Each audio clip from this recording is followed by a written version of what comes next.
Okay, folks, as promised, we have Dr. Michael Pakko back on the line with us. Dr. Pakko, thanks so much for joining us. Oh, good to be with you.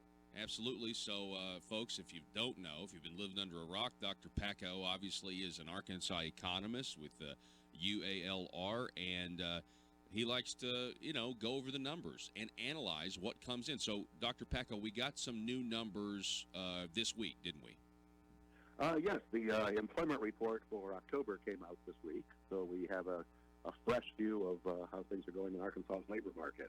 The headline was that the unemployment rate was unchanged at 3.5%. That's kind of a boring headline. There was more interest in the numbers that were underlying that statistic. Yeah, so let's talk about that. And I've got, by the way, I want to reference your website. We got it pulled up on the screen here. ArkansasEconomist.com. So, folks, you guys need to check this out. If economics is your thing, you want to know what's going on in Arkansas and, nationally, just ArkansasEconomist.com. So, yeah, I see that first headline there. It was steady at 3.5%, but break that down for us a little bit. Yeah, that's not unusual. The unemployment rate changes very slowly over time. It's a ratio of number of unemployed to the size of the labor force, and the underlying numbers are where the interest is. Here we had in October the number of employed Arkansans increased by over 900. That's good news, but the number of unemployed also went up by 689 was the official statistic. So that's not so good news in and of itself.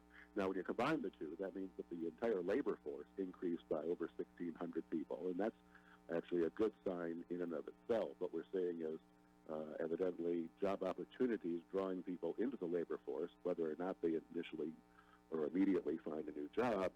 The labor force is increasing, and at unemployment rate as low as 3.5%, it's important if we're going to keep seeing any employment growth at all that we're going to be attracting people into the labor force, either from outside the labor force residents of the state or migrating into the state from elsewhere. Yeah.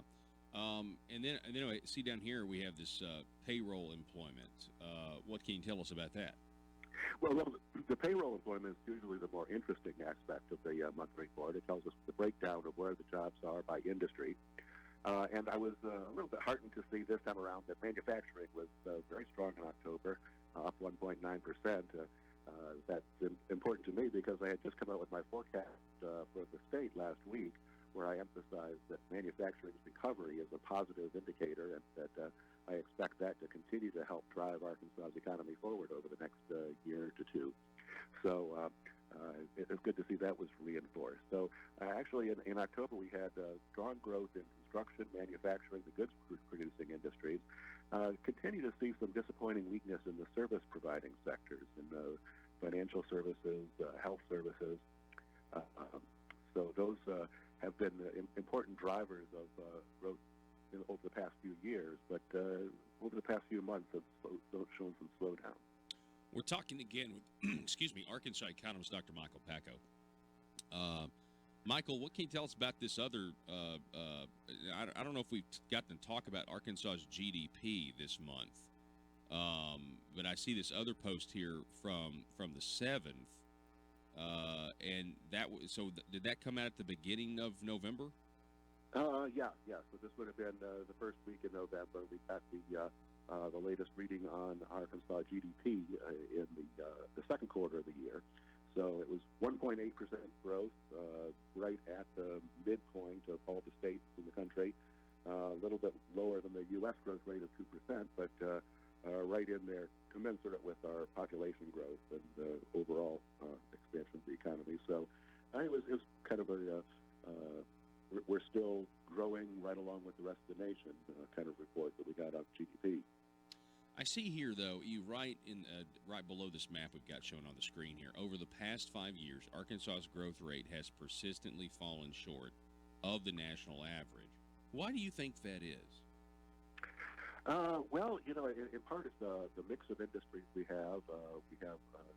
And a slower population growth rate accounts for part of it. Okay. That's kind of a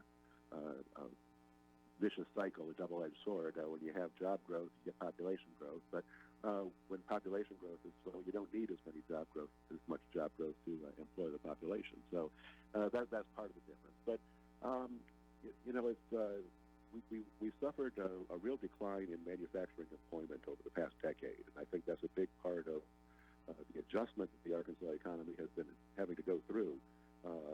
Seeing the sectors that are growing are service-providing sectors, mostly in the metropolitan areas, and we've been losing a lot of manufacturing and other goods-producing jobs all around the state. So that's inhibited our growth. But I think that period of realignment may be coming to a close, having wound down, and we're going to see more balanced growth going forward. At least that's what my forecast calls for. Yeah. I expect that the manufacturing employment will continue to grow slowly, but on an upward trajectory, and the service-providing sectors will pick up their pace of employment growth as well. So you can see that the gap between U.S. and Arkansas GDP growth has been narrowing over the past couple of years, and I expect that to continue. Yeah. Well, yeah, I certainly that certainly hope so. I've been listening to some different folks making political points in across the state, and one of them that I really never think about is, it's great to have 1.8% gross domestic product growth. That's fantastic.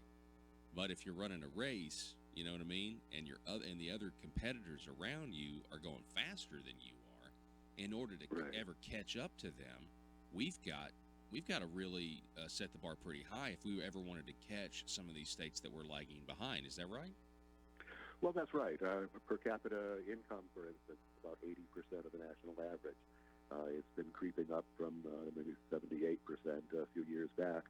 But there's still a long way to go to bring the standard of living in Arkansas up to the nationwide average. We're a relatively low-income state, and that's reflected in other measures of economic activity as well.